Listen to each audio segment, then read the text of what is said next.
This ain't it, Chief. Why am I like this? Big brain! High school. Sweet 16 and you're on your own. Hi guys, so the day you are watching this is April 18th, 2019, so I will be turning 17. Yeah. So today's video is going to be 16 things I learned at 16. Get excited, this was actually a year I learned a lot of life lessons, so I'm about to impart some wisdom on y'all. Knowledge. That was knowledge. I haven't proofread this list, so we're gonna hope that this is what I wanted to say. Number 1. Leaving toxic things can be incredibly difficult, but it's what's best for you. So, basically, I wrote an explanation down. So whether this is social media, a person, an activity, etc., it might be really hard for you to leave this, and part of you will want to keep holding on to it, but you have to let go. It'll be hard when you first separate from it, but you know that it's what's best for you. Do you guys ever have that? Like, your brain knows what's up, and then your heart is like, no, stay!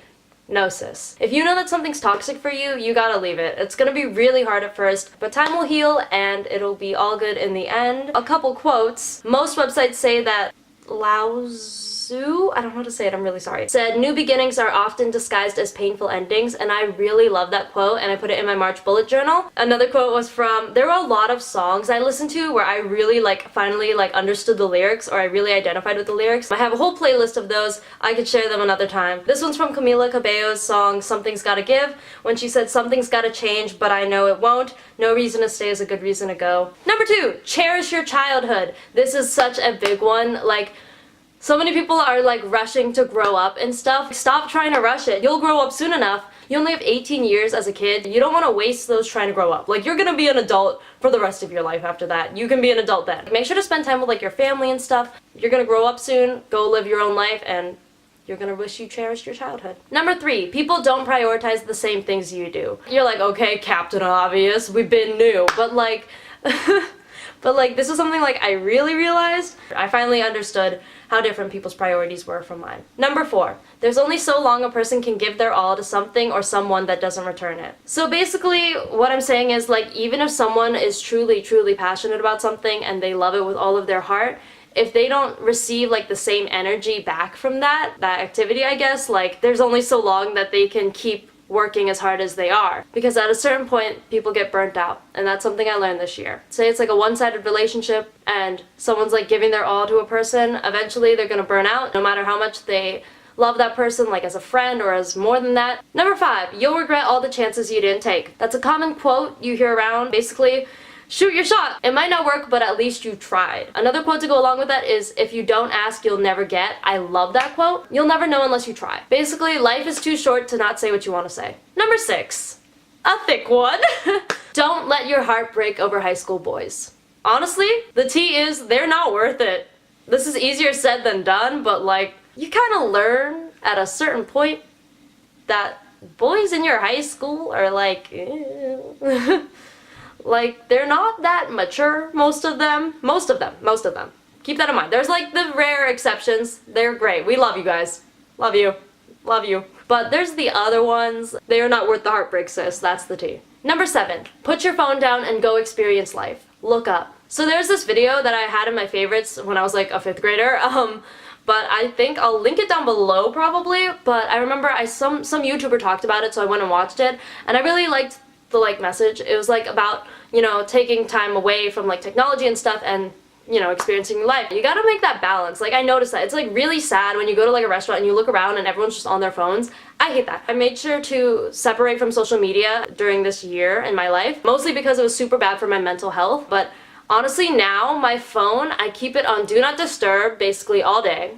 Not to mention, I turned off notifications for Snapchat, turned off notifications for Instagram. It's always on Do Not Disturb unless I am expecting a text back from someone or a call or something. But for the most part, I keep it on Do Not Disturb. I have all those notifications off, and it's really good because then you're not as attached to your phone when you don't have to be. Social media is so toxic, and we're missing out on so much of our life going by right in front of us. You gotta find a balance. Number 8, honesty is the best policy. Opening up and having a civilized conversation with someone can make you feel so much better than keeping it all bottled up inside. You don't want to say mean stuff, but tell the truth, basically. There's a lot of fake people, and I'm not gonna lie, I am really fake as well, but I'm self-aware. I know this. Big brain. I like to call myself honest because if a teacher doesn't mark me down for something on a quiz and I know that it's wrong, I will tell them. I told my teacher about my midterm. I get really guilty if I don't tell the truth. I need to tell the truth about stuff like that. I don't know how to explain that one. Number 9, this one's really long, so I don't know what I'm gonna do for the text, but high school / life is painful as heck, but it'll teach you so much and you will grow so much as a result. And you are capable of moving on from whatever you're going through, even if you don't think you are. Okay, so T, you know that second half of that where it says you are capable of moving on from whatever you're going through, even if you don't think you are? I wrote that like a long time ago. Like I had this document set up for the whole time like I was 16 basically. So I would add to it whenever I learned a new life lesson and then I went through and compiled a list of the best ones. So I wrote that one a while back and that was when basically we're gonna call this like incident A and incident B, and incident A I was like oof. But then I don't know where I'm going with this, but we'll try to get there. Event B like helped me out of that. I was like, yay! And then incident B happened and then I got, oh no! And so anyway, basically what I'm saying is I wrote that when I had finally recovered from something and then something else happened that was worse and I was like, oh, okay. But you are capable of getting through whatever you're going through, and even though it might not seem like that right now. And that's how I feel right now. But like sis, I also know that I'm gonna get through it. Like, it doesn't feel like I can, but I know I can. You know what I mean? Anyway, but seriously, high school and life are very, very hard, and you are going to learn that. You can get through it. It's going to teach you a lot, and you're going to change and grow to become a much better person, hopefully. Number 10, don't take people in your life for granted because they could leave at any second. So basically, thank your friends, thank your family, make sure the people in your life know how much you appreciate them. That's the positive side of this, and then the negative side of this is you can't rely too much on any one person because if they leave, part of you will go with them. I saw this post on Instagram that I really like. It says, if you have someone in your life that takes care of you even when you don't want to take care of yourself, treasure that person, or something along those lines. And this year I was surrounded by really great friends that did that for me. And my family as well, but my family has been there for like 16 years. So like, thanks guys. But like, this year I had friends that went above and beyond and I was like, ah, wow, this is nice. What? But like, yeah, so like, special shout out to like them for like, Shakiba, love you Shaq, and like Nika brought me like a mango and stuff and like a big hug, and Redette keeps moisturizing my hands every day, and lots of them, and like Harmony for noticing when I was down.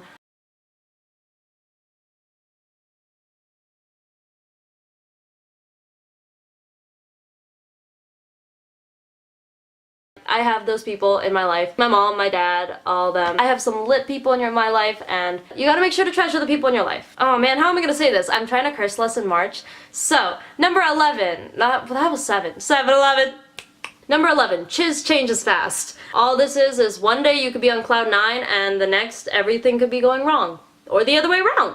You never know. I knew this already, but like an experience like happened while I was 16 that like was a good example of it, so I threw it in here. I totally knew this. I was like, in a couple months everything could be different, and it is! But that also means that from this point now, it could get a lot better, so here's to the next couple months. I think it definitely is. It's gonna get so lit in the next couple months. I'm very excited, because exciting stuff is gonna happen. If you guys haven't watched my I Wasn't Okay video, I will link it. Number 12, love is unpredictable and you can't just turn off your feelings. This one's self-explanatory. I had a lot of life lessons I wrote on here, so I just kind of grouped similar ones together sometimes. So, sometimes the most unexpected people are the best at comforting you. That was one of the things I put in my explanation. Love is unpredictable. You might find yourself falling for someone you never thought you would, or someone might like you that you never thought would, and it's weird, it's wild. Number 13, this one is just at myself, so like this might not apply to you, but this applies to me. So like take this with a grain of salt, because this just mostly applies to myself. I've learned a lot about myself over the course of the year. I learn a lot about myself every year, but this one I learned. At me, that's what it says at me. Stop overestimating how important you are to people.